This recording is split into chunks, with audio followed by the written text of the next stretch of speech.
اور کیسے آتا ہوگا مردان رضا، کیسے آتا ہوگا. ہر چیز کے بارے میں آپ مثال لے سکتے ہیں. یہ لائٹیں لگی، جب جلسہ ختم ہوگا بڑی دھیرے دھیرے اس کو اتارا جائے گا، اس کی پانی سے حفاظت کی جائے گی، اس کو گرنے سے بچایا جائے گا، اسے بڑے آرام سے رکھا جائے گا. ہوتا ہے نا ایسا؟ اچھا، اب میں آپ ہی سے پوچھتا ہوں، یہ ٹینٹ استعمال ہوتے ہوتے ہوتے ہوتے اتنا زیادہ بوسیدہ ہو جائے کہ اب یہ سر کے اوپر شامیانے کا کام نہ کر سکے، دھوپ بھی سے چھٹ کے آ جائے، پانی سے بھی بھیگ جائے، ہوا کو بھی نہ روک سکے، یہ جو ہیلوجن لگے ہیں ان کی روشنی ختم ہو جائے، یہ اب اجالا نہ دے سکے، تو اب ان کا مالک ان کے ساتھ کیا ویسا ہی رویہ کرے گا؟ کیا ویسے ہی سنبھال کے رکھے گا، یا ان بوسیدہ ٹینٹ کو پٹک دے گا کہیں بھی؟ کیا کرے گا؟ آپ خود کیا کرو گے؟ تو پہلے تو آپ بڑی حفاظت سے رکھ رہے تھے، پہلے تو ایک ایک لیمپ کو بڑی دھیرے دھیرے رکھ رہے تھے، چھت کے نیچے رکھ رہے تھے کہ بھیگ نہ جائے، اور اب چاہے جہاں پٹک دیا، جھٹکے سے پھینک دیا. تو یہ آپ کے عمل میں فرق کیوں آ گیا؟ پہلے بھی تو یہی جو ہے کہ ایک شامیانہ تھا، پہلے بھی یہی لیمپ تھے، اور اب کیا فرق ہو گیا؟ دونوں عمل آپ کے ہوں گے نا. اور ایک آسان مثال سے سمجھیں، یہ جو سروں کے اوپر بال ہے، بال، انہی کی حفاظت کے لیے بندہ کنگھا کرتا ہے، تیل ڈالتا ہے. عورتیں تو عورتیں، مرد بھی طرح طرح کے شیمپو استعمال کرتے ہیں. ہوتا ہے نا؟ ایسا نہیں ہوتا؟ کس کی حفاظت کر رہے ہو آپ؟ اپنے بال کی. مگر کیا بات ہے کہ آپ نائی کے وہاں جاتے ہو، اور یہی بال جب نائی اپنے کپڑے میں لے لیتا ہے، اب آپ اس کو گھر لے کے نہیں آتے، اب اس کی حفاظت نہیں کرتے. کیوں؟ کوئی کرتا ہے کہ حفاظت اس کی؟ اب نہیں کرتا. تو یہ آپ کا رویہ اپنے ہی بالوں سے متعلق، اپنے ہی لیمپ سے متعلق، اپنے ہی آشیانے سے متعلق کیوں بدل گیا؟ پہلے آپ کی حفاظت کر رہے تھے، اور آدھی کو اس کی کوئی قدر و قیمت نہیں، کوئی مطلب نہیں اس سے، چاہے جہاں پڑا رہے. کیوں آپ کی توجہ کم ہو گئی؟ اس فلسفے کو سمجھیں آپ اپنے عمل سے کہ یہ شامیانے کا ایک مقصد تھا، ہوا روکے، دھوپ روکے، بارش روکے. لیمپ کا مقصد تھا اجالا پھیلے، بالوں کا مقصد تھا زینت اور حسن. جب چیز اپنے مقصد میں کمی کرنے لگتی، لائٹ کی روشنی دھیمی ہو گئی، ٹینٹ بوسیدہ ہونے لگے، بال جھڑنے لگے، اب آپ کی توجہ اتنی اس جانب نہیں رہی. اور جب یہ چیزیں اپنا مقصد کھو دیں، اب لیمپ ہو اور جلے ہی نہ، تو آدمی کیا کہتا ہے؟ ارے پٹکو اس کو، کسی کام کا ہی نہیں ہو تو جلتا ہی نہیں. ارے پٹکو ہی ٹینٹ کو، نہ تو یہ دھوپ روکنے کے، نہ بارش روکنے کے، نہ ہوا روکنے کے. ہٹاؤ، بال زینت تھے، ان کا مقصد ہی ختم ہو گیا، تو یہ کسی کام کے نہیں.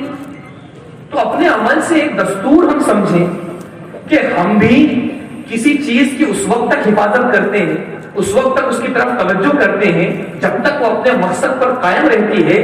جیسے جیسے وہ مقصد میں کمی کرنے لگتی ہے، ہماری توجہ میں کمی ہو جاتی ہے، ہماری حفاظت میں کمی ہو جاتی ہے، اور جب چیز اپنا مقصد کھو دیتی ہے تو پھر ہم اس سے بے توجہ ہو جاتے ہیں. ہمیں اس سے کوئی مطلب نہیں ہوتا، وہ چاہے جہاں پڑی رہے، ہم اس کی طرف سے نظر پھیر لیتے ہیں. تو بلا تشبیہ و تمثیل جب تم انسان ہو کر اور چیزوں کا مقصد دیکھتے ہو اور جانتے بھی ہو کہ ہر چیز کا ایک مقصد ہے، جب تک اپنے مقصد پہ رہے گی تب تک کام کی رہے گی، ورنہ ہم اس پر توجہ نہیں دیں گے، اس کی حفاظت نہیں کریں گے. تو اللہ تبارک و تعالی جل شانہ تمام کائنات کا خالق ہے، تو اس نے بھی تو آپ کو ہمیں کسی مقصد کے لیے پیدا کیا.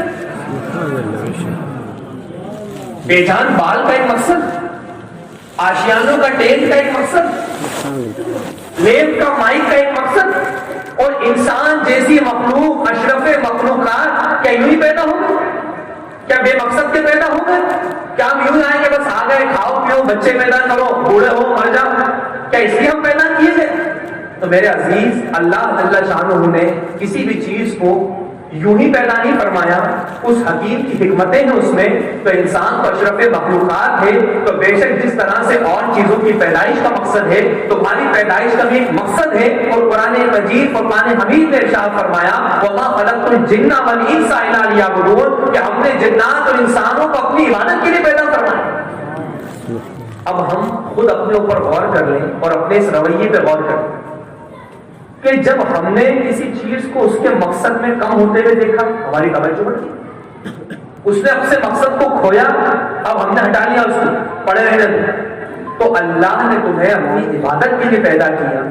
جب تم عبادتوں میں کمی کرو گے تو نظر رحمت تم پر کم ہو جائے گی, رحمتوں کی بارش کم ہوگی نا تم.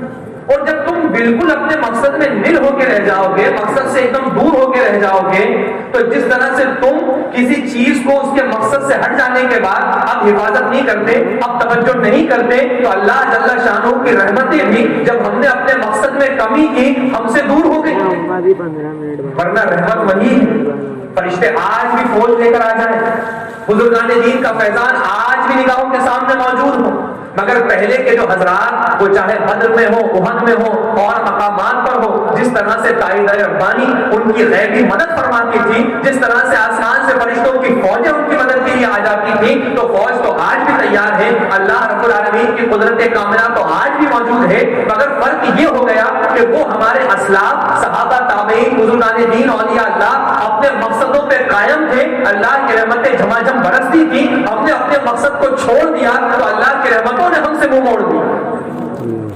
آج بھی اگر ہم چاہیں کہ دوبارہ یہ ظلم و ستم کی آندھی ہم سے دور ہو جائے, یہ ہمارا زوال, یہ ہماری پستی بلندی میں تبدیل ہو جائے, تو یہ ہوٹلوں چوراہوں پر حق باطل کو ملانے کی باتیں کرنے سے نہ کل کبھی کوئی بھلا ہوا تھا, نہ آج ہوا ہے, نہ آئندہ ہوگا. مگر ہاں, اللہ جل شانہ کی نافرمانی کی وجہ سے, عبادتوں سے غفلت کی وجہ سے جو ہم پر بنائے نازل ہوئی, اگر آج کے لوگ توبہ کر لیں, جمعوں کی طرح سے 5 وقتہ نمازوں میں مسجدوں کو بھر لیں, اللہ کی بارگاہ میں گڑ گڑا لیں کہ مولا تیری بارگاہ سے نافرمانی کر کے اپنے مقصد حیات کو کھو کر ہم دنیا میں بھی ذلت کے مقام پر پہنچ گئے اور آخرت میں بڑی سخت سزا ہے. آج کے اگر بندے توبہ کر لیں, اللہ کے حکم پر اپنے آپ کو جما لیں, تو پھر وہ دن دور نہیں ہے کہ اللہ تعالیٰ تمہاری پستی کو بلندی سے تبدیل فرما. تو ہمیں کوشش کرنا چاہیے, دنیاوی لحاظ سے بھی, آخرت کے لحاظ سے بھی توبہ کرنی چاہیے, گڑ گڑانا چاہیے, گناہوں سے معافی مانگنی چاہیے, اور دور حاضرات کے ظلم کو دیکھ کر بجائے مردہ پن اپنے اندر لانے کے, بجائے ڈر اور خوف اپنے اندر لانے کے, ہمیں یہ کوشش کرنی چاہیے کہ اگر بلا آ ہی گئی ہے, دنیا سے جانا ہی ہے, تو کیوں نہ اب الحمدللہ داڑھی رکھ کے دنیا سے جائیں. اگر مٹنا ہی ہے تو رسول اللہ کے عاشق بن کے مٹے. یہ کون سا مردہ پن ہے کہ موت سے بھاگتے بھاگتے کوئی سوچ رہا ہے کہ میں فلاں اس سے جڑ جاؤں, میں فلاں اس کی پناہ لے لوں. ارے موت جب بادشاہوں کو ان کی فوجوں کے درمیان سے لے جاتی ہے تو کس کی پناہ کس کو کام دی؟ تو اگر تمہیں یہ بھی سمجھ میں آ رہا ہے کہ دنیاوی اعتبار سے تو ہلاکت کے بادل منڈلا رہے ہیں, اور اگر تمہارا ذہن یہ باور اور تصور کر رہا ہے کہ اب ہمارا کچھ بھی نہیں ہونا ہے, تو یار اگر موت لگ ہی رہی ہے تمہیں, تو پھر عاشق مصطفیٰ بن کے دنیا سے جاؤ. فاسی بن کے تو خوب جی لیے, بے نمازی بن کے تو خوب جی لیے, غلط سلط کر کے تو خوب جی لیے, اب رسول اللہ کے دین پہ ڈٹ کے جیئیں گے تو غازی بن کے جیئیں گے, اور مریں گے تو اللہ تعالیٰ سے شہادت کی موت مانگیں گے. اللہ تعالیٰ کی بارگاہ میں دعا ہے کہ اللہ تعالیٰ ہمیں ایسے ماحول میں بد عقیدگی کی ہوا سے محفوظ فرمائے, اہل سنت پہ قائم رکھیں, توبہ کی توفیق دے. جس مقصد کے لیے ہم پیدا ہوئے, مولا تعالیٰ مجھے, آپ کو, سب کو اس مقصد میں لگ جانے کی توفیق عطا فرمائے. استغفر اللہ ربی من کل ذنب واتوب الیہ وما علینا الا البلاغ. السلام علیکم ورحمۃ اللہ وبرکاتہ.